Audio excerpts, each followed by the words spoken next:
We love to talk about our best attributes. We love to focus on the times in life when we were most motivated, productive, and driven. We like to focus on accomplishments past. One thing I'm noticing in both myself and many others is that the distance from those attributes, purposes, and accomplishments keeps growing farther with each passing day. Social media is ripe with examples of people who present themselves at their best. Many of us haven't gotten around to changing that profile picture that is several years old and several pounds ago. Imagine an honest rendition of Facebook. Imagine the contrast in content.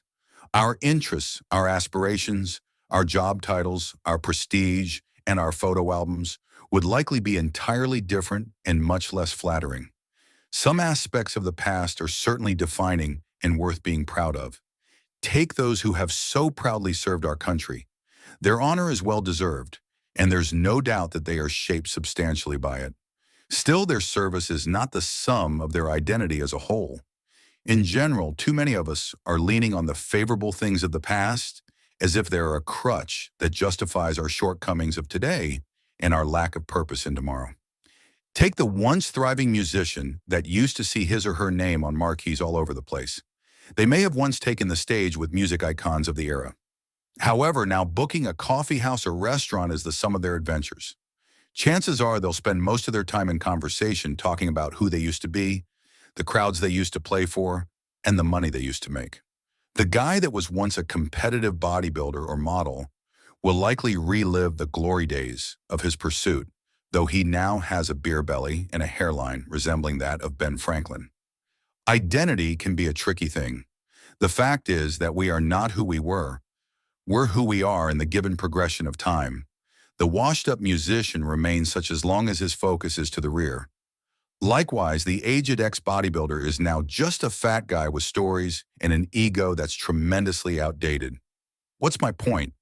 My point is that as long as we devote our lives to the past, we will be completely unequipped for a meaningful future. I'm no exception. I've spent far too much time reminiscing on what was once a lucrative and interesting profession. That's no longer the case. The detriment to such misappropriated focus is that we don't see what's before us if our eyes are fixed on the rearview mirror.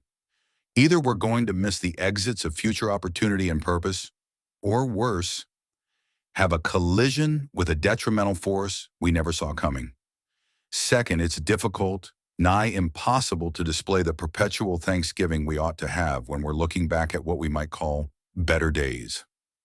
I don't want to miss the rest of my life because I'm stuck on one previous season. This lesson lends itself to many areas, but nowhere is it more poignant than in the lives of followers of Christ. We never retire from the faith. God always has missions and assignments for all of his people. He always has a path set before us.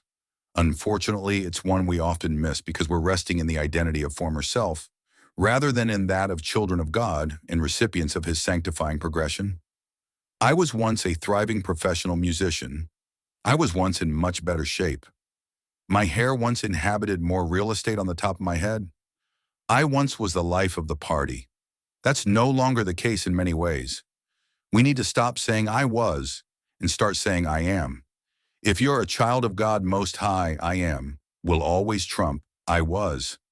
In the Lord, there is always a way forward, and one of my undeserved merits of grace is that we can choose to repent and turn from our wayward course and allow him to guide us back onto his path.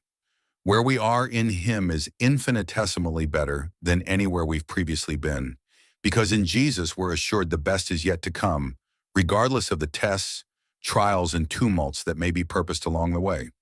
For we know that we serve a good God who purposes everything, hardship and prosperity alike, for the benefit of his children.